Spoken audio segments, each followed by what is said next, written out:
Hello students, welcome to this video. आज के इस वीडियो में हम व्हाई डू वी फॉल का लेक्चर नंबर 4 करने वाले हैं, जिसमें हम पढ़ेंगे एड्स के बारे में। तो चलिए स्टार्ट करते हैं। एड्स, सबसे पहले आपको एड्स जो है उसकी फुल फॉर्म पता होनी चाहिए। AIDS इसकी फुल फॉर्म होती है एक्वायर्ड इम्यूनो डेफिशिएंसी सिंड्रोम। तो इसकी फुल फॉर्म पूछी जा सकती है एक्वायर्ड इम्यूनो डेफिशिएंसी सिंड्रोम। सबसे पहले बात करते हैं इसके कॉजेज़ के बारे में। तो एड्स एक वायरस के द्वारा होती है, आपने सुना होगा। तो उस वायरस का नाम है रेट्रोवायरस।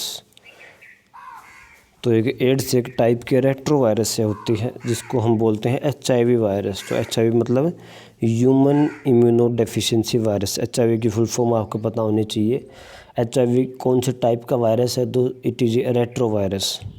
तो एड्स की full form acquired immuno deficiency syndrome. कौन सा माइक्रो ऑर्गेनिज्म इसको कोज कर रहा है? तो एक रेट्रोवायरस इसको कोज करता है, जिसका नाम है HIV। तो HIV की full form human immuno deficiency virus. आगे देखते हैं कि मोड ऑफ ट्रांसमिशन क्या है, कि भाई कैसे फैलता है AIDS. The transmission of AIDS from an infected to the healthy person. एक रोगी से एक हेल्दी पर्सन के अंदर कैसे फैलता है? सबसे पहला जो है वो है थ्रू सेक्सुअल कॉन्टैक्ट। तो यदि कोई इन्फेक्टेड पर्सन है और कोई हेल्दी पर्सन है, वो आपस में सेक्सुअल कॉन्टैक्ट करते हैं, तो उसके द्वारा एड्स हो सकता है। अगला है ब्लड ट्रांसफ्यूज़न। यदि कोई इन्फेक्टेड पर्सन है, यदि कि कोई ऐसा आदमी जिसको एड्स है और उससे कोई खून लेता है, तो उससे भी आपको एड्स हो सकता है।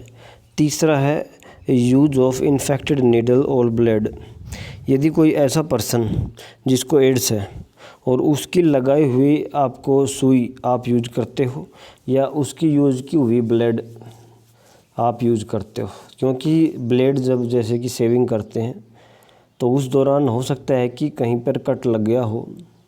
जो इन्फेक्टेड पर्सन है उसने जब किया हो तो कट लगा हो और उस ब्लेड के ऊपर उसका ब्लड लग गया है, खून लग गया है। अब उसी ब्लेड से यदि आप शेव करोगे या आप यूज करोगे उसको, तो वो जो ब्लड उसके ऊपर लगा हुआ है, कट जब लगा था, तो जब आप करोगे तो आपके भी कट लग सकता है, तो वो डायरेक्ट ब्लड के कांटेक्ट में आ सकते हैं। तो मतलब जो उसका ब्लड था वो आपके ब्लड से कांटेक्ट हो सकता है, और यदि उसमें वायरस है तो वो आपके खून में जा सकता है। ऐसे ही निडल का है कि ऐसी निडल जो दूसरों को लगाई गई है वो आपके ऊपर ना हो। आपका फोर्थ रीज़न है this may be also get transmitted from infected mother to her fetus. यदि कोई माँ है उसको एड्स है और उसका बच्चा कोई पेट में पल रहा है, तो उसके भी होने की चांसेस हैं। होता नहीं है, चांसेस लास्ट में बनते हैं जब वो पेट से बाहर निकलता है बच्चा, तो उस दौरान वो ब्लड के कॉन्टैक्ट में आ सकता है।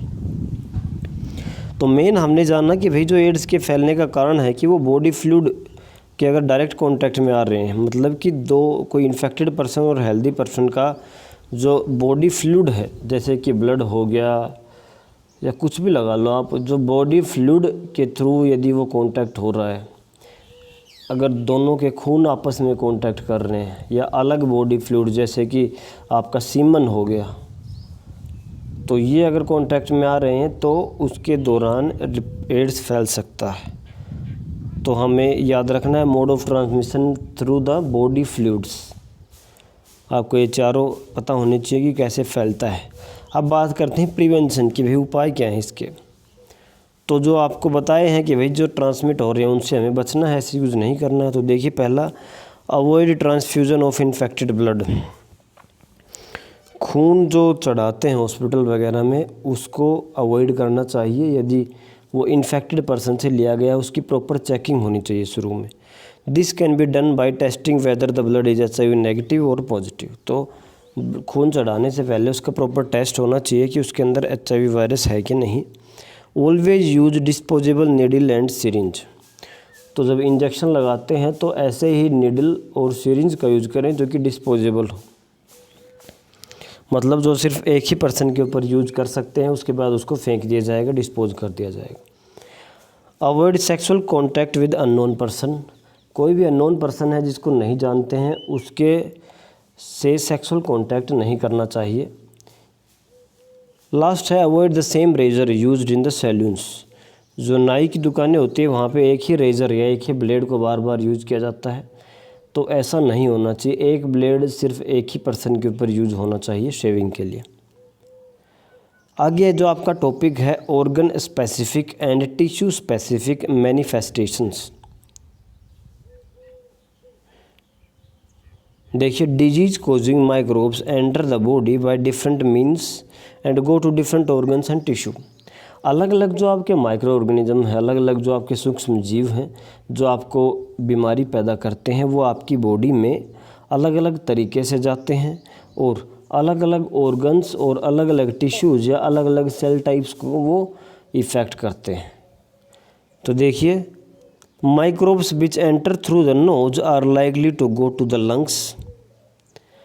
ऐसे माइक्रोब या ऐसे सूक्ष्म जीव जो बीमारियां करेंगे और वो आपके नाक के थ्रू, जो आप सांस ले रहे हैं तो नाक के थ्रू आपके अंदर जाते हैं, तो वो ये बहुत ज़्यादा चांस है कि वो हमें लंग्स तक पहुंचकर लंग्स की डिजीज़ कोई करेंगे। जैसे कि आपका टीबी है, bacteria which causes the tuberculosis of lungs. तो ऐसे बैक्टीरिया जो टीबी करते हैं तो वो आपके नाक के थ्रू अंदर घुसते हैं शरीर में और वहाँ से आपके जो लंग्स हैं, जहाँ जिससे आप सांस लेते हैं अंदर, तो वहाँ पर जाकर के वो इन्फेक्शन करते हैं और डिजीज़ पैदा करते हैं। पॉइंट नंबर 2 देखिए, microbes which enter through the mouth are likely to stay in the gut. जो आपके मुंह के थ्रू एंटर होते हैं आपके शरीर के अंदर, वो आपके पेट में जाते हैं। ज़्यादातर की बात हो रही है, ऐसा नहीं है कि जो मुंह से ही घुसा वो सिर्फ पेट में ही जाएगा, ऐसा कुछ रूल नहीं है। ये ज़्यादातर जो स्टडी की गई है उसके हिसाब से बताया गया है। जैसे इसमें एग्जांपल है बैक्टीरिया विच कोजेज टाइफाइड। तो बैक्टीरिया है साल्मोनेला टाइफी, तो वो जो बैक्टीरिया है जो टाइफाइड करता है वो क्या करता है, आपके मुँह से घुसता है पानी और गंदे खाने को खा करके, और वो आपके पेट में जा कर के डिजीज़ पैदा करता है। और लीवर, या तो पेट में जाएगा या आपके लीवर में जाएगा। जैसे लीवर में कौन जा रहा है, बैक्टीरिया विच कोजेज जॉन्डिस। जो आपको जॉन्डिस जो बैक्टीरिया करता है वो आपके मुंह के थ्रू एंटर होता है और वहाँ पे बाद में आपको जॉन्डिस करता है। तीसरा देखिए, viruses which cause AIDS enter the body through sexual organs during sexual contact and spread through the lymph to all parts of the body. जैसे कि हमने अभी बात की एड्स के बारे में, तो आपको पता है HIV वायरस है। HIV वायरस आपको बताया था कि भी जो डायरेक्ट सेक्सुअल कांटेक्ट के थ्रू वो एंटर होता है, तो हम कहेंगे बॉडी फ्लूइड्स के थ्रू। जब भी दो अलग अलग इंडिविजुअल्स के बॉडी फ्लूइड एक दूसरे के कांटेक्ट में आते हैं तो उस दौरान वो स्प्रेड होता है और स्प्रेड होकर के लिम्फ के थ्रू होते हुए हर एक बॉडी पार्ट तक वो पहुँच जाता है और हमारे इम्यून सिस्टम, हमारी रोग प्रतिरोधक क्षमता को वो डैमेज करता है। तो एड्स के अंदर क्या होता है, वो रोग प्रतिरोधक क्षमता इतनी कमज़ोर हो जाती है कि नॉर्मल सा बुखार भी ठीक नहीं हो पाता है, नॉर्मल सी इन्फेक्शन भी ठीक नहीं हो पाती है। तो आपका जो एड्स होता है उसके अंदर वो आपके इम्यून सिस्टम पर अटैक करता है। आपके अंदर बी लिम्फोसाइट और टी लिम्फोसाइट सेल होते हैं, आप बड़ी क्लास में पढ़ोगे इम्यून सिस्टम के अंदर। तो वो टी हेल्पर सेल्स को इन्फेक्ट करता है, जिससे आपका इम्यून सिस्टम कमज़ोर पड़ जाता है और आप नॉर्मल से बीमारी भी आपकी ठीक नहीं हो पाती है। चौथा देखिए, viruses which causes Japanese encephalitis, या इसको हम कहते हैं ब्रेन फीवर। एक जैपनीज एनसेफेलाइटिस एक डिजीज़ होती है जिसको एक वायरस कोज करता है, which enters the body through the mosquito bite and goes and infects the brain. ये काफ़ी इंटरेस्टिंग है कि कोई मॉस्किटो है, कोई मच्छर है, उसके ब्लड के अंदर या उसके हम कहेंगे बॉडी फ्लूइड के अंदर ये आपका वायरस प्रेजेंट होता है। जब वो मच्छर आपके ऊपर बैठता है और आपको काटता है तो वो जो ब्लड होता है वो शक करता है आपका, और उसी दौरान कुछ न कुछ ब्लड आपसे आपकी बॉडी के थ्रू भी उसका एंटर हो जाता है। और क्योंकि मच्छर के ब्लड में वो वायरस है तो वो आपकी बॉडी में हो जाएगा और आने के बाद वो क्या करेगा, आपके ब्रेन दिमाग के अंदर जाता है और दिमाग को इन्फेक्ट करता है, इन्फेक्शन फैला देता है दिमाग में। तो ये क्या है आपके अलग अलग भी कि कौन से माइक्रो ऑर्गेनिजम्स कैसे अपना काम करते हैं। ऐसा नहीं है कि हर एक जो डिजीज़ कोजिंग माइक्रोब है, पैथोजन है, हर एक जो सूक्ष्म जीव है जो बीमारी करता है वो एक ही ऑर्गन के पे जाएगा, एक ही तरीके से काम करेगा। हर एक का अपना अपना काम करने का तरीका अलग है, हर एक बॉडी को डैमेज अलग अलग तरीके से करता है। अब देखते हैं प्रिंसिपल ऑफ ट्रीटमेंट कि भाई जब इलाज करते हैं तो क्या मेन प्रिंसिपल होना चाहिए। The treatment of infectious disease consist of 2 steps. जो आपकी इन्फेक्टियस डिजीज होती हैं, जो जल्दी से स्प्रेड हो जाती हैं, जो हवा, पानी, वाटर या हम कहेंगे कि एक दूसरे से कांटेक्ट के थ्रू फैलती हैं, तो उसको हम 2 स्टेप में ठीक करते हैं। There are to reduce the effect of the disease symptoms and to kill the microbe.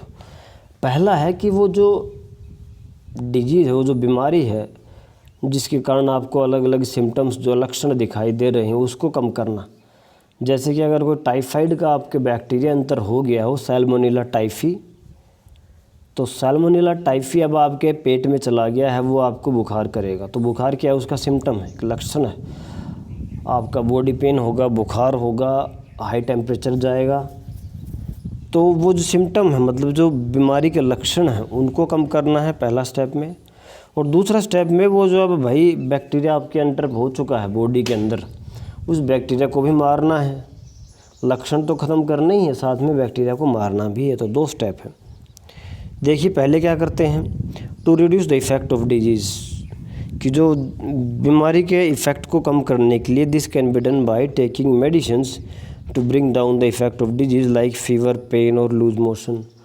तो हम उसमें ऐसी दवाइयाँ देते हैं जिससे ये बुखार हो गया, आपका दर्द हो गया, लूज मोशंस हो गए, इसको कम किया जा सके। And by taking bed rest to conserve और एनर्जी। और आप बेड रेस्ट करेंगे, बॉडी को रेस्ट देंगे, तो जिसके कारण आपके जो सिम्टम्स हैं वो कम हो जाते हैं। अगला स्टेप है कि भाई उस माइक्रोब को मारना है जो कि डिजीज़ कर रहा है। उसके लिए क्या करते हैं, taking suitable antibiotics and drugs which kill the microbes and disease is cured. तो माइक्रोब्स को मारने के लिए हम क्या करते हैं, एंटीबायोटिक देते हैं। एंटीबायोटिक क्या होते हैं भाई? ऐसे केमिकल जो कि दूसरे जो माइक्रोब्स हैं, जो कि बैक्टीरिया को किल करते हैं। एंटीबायोटिक्स याद रखना आपको, सिर्फ बैक्टीरिया को ही मार सकती है, वायरस को एंटीबायोटिक नहीं मार सकती। वायरस का कोई इलाज नहीं है, वायरस जल्दी से चेंज होता रहता है, जिसके कारण उसके एंटीबायोटिक नहीं बना सकते हैं, या हमको कह सकते हैं कि उसकी केमिकल ड्रग नहीं बना सकते हैं। तो हम क्या करते हैं, वायरसेज के लिए एंटीबायोटिक यूज करते हैं, और जो अलग ड्रग्स यूज करते हैं जो कि माइक्रोब को किल कर लेती हैं, और जिसके कारण जो बीमारी है वो क्योर हो जाती है।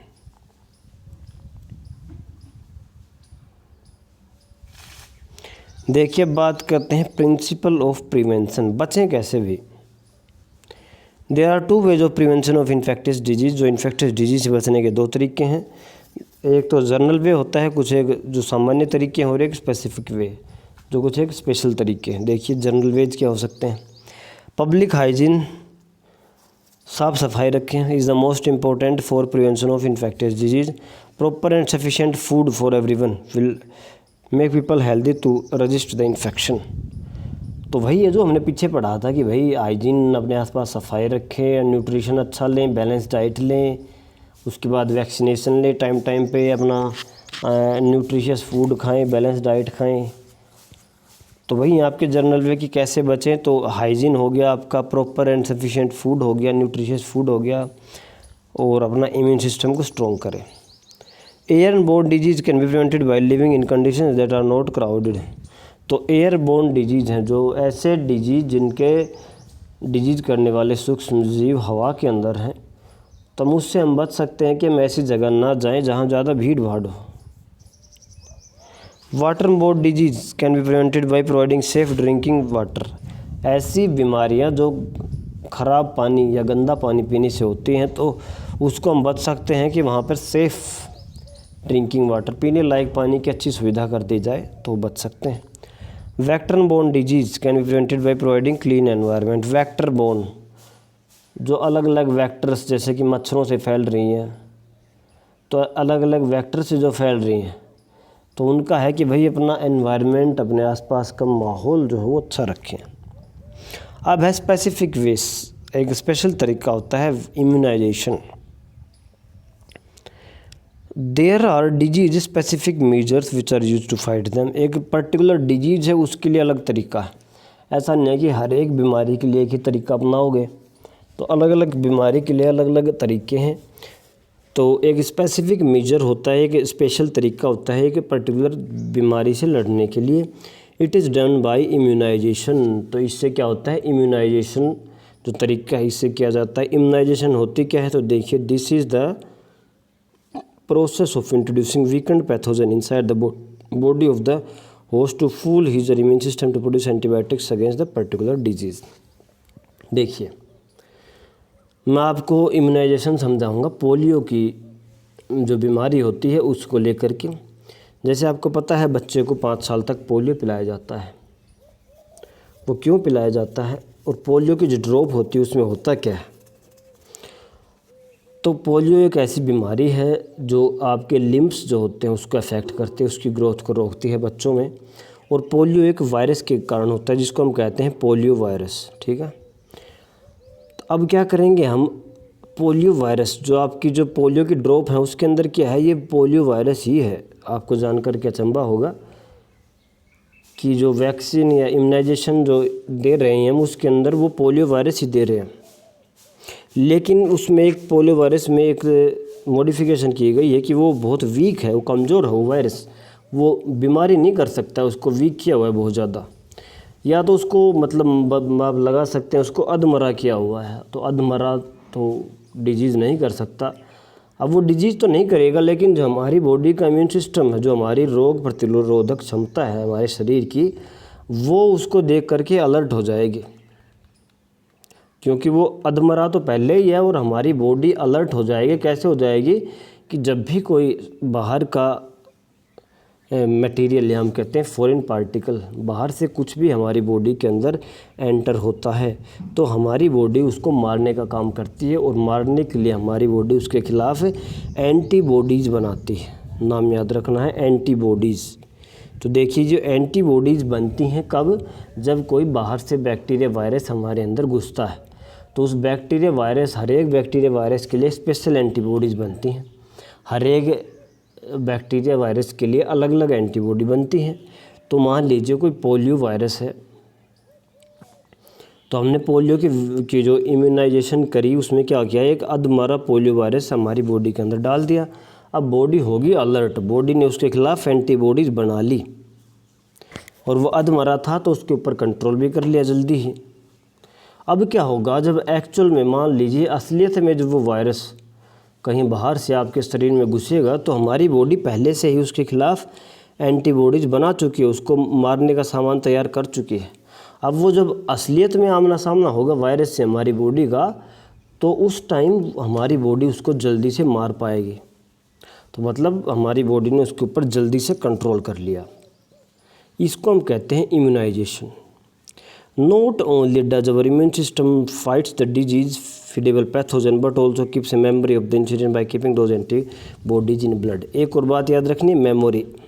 मतलब हमारा जो इम्यून सिस्टम, हमारी जो रोग प्रतिरोधक क्षमता है वो याद रखती है, उसकी याददाश्त भी है। जैसे कि आज 1 साल पहले आपको पोलियो की ड्रॉप पिलाई तो वो जो एंटीबॉडीज़ उस पोलियो की ड्रॉप के अंदर जो वायरस थे उसके खिलाफ बनी थी, वो एंटीबॉडीज़ हमारे खून के अंदर रहेंगे। तो वो क्या है, मेमोरी है, उसकी याददाश्त में है। और जब तक असलियत में वो आएगा तब वो अपने आप को अलर्ट रखेगी। जब वो असलियत में घुसेगा तो उसको याद है कि ये वही वायरस है, तो उसको मारने के लिए उसने एंटीबॉडीज़ बना रखी हैं। तो उस दो टाइम वो ज़्यादा टाइम वेस्ट नहीं करेगा हमारा इम्यून सिस्टम, और जो असलियत में वायरस आया उसको मारने के लिए एंटीबॉडीज़ पहले से ही तैयार हैं, उसको याद हैं, तो उसको वो जल्दी से मार गिराएगा। देखिए साफ साफ लिखा हुआ है, ये आपको सेम नोट्स में लिखना है।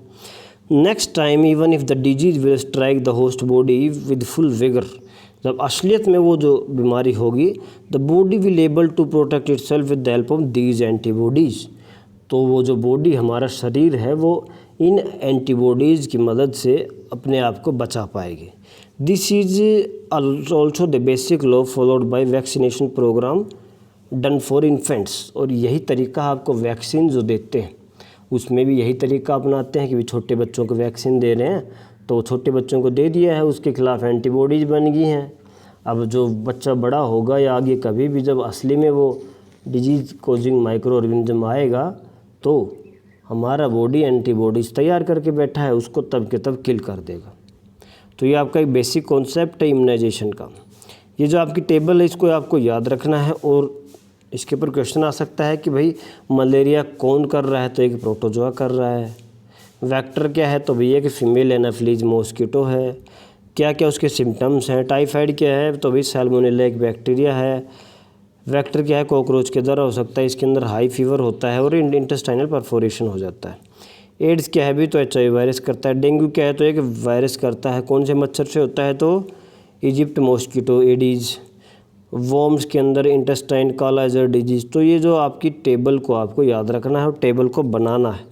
देखिए जो सार्स वायरस है, swine flu, bird flu, Ebola, सब क्या है वायरस के द्वारा हो रहा है, और इसके अंदर फीवर ही ज़्यादातर होता है। ये आपका चैप्टर इसी के साथ कंप्लीट होता है। आपको इस चैप्टर के कल नोट्स मिल जाएंगे PDF फॉर्म में। इसको आपको अच्छे से लिखना है और उसके बाद इसका टेस्ट भी लिया जाएगा।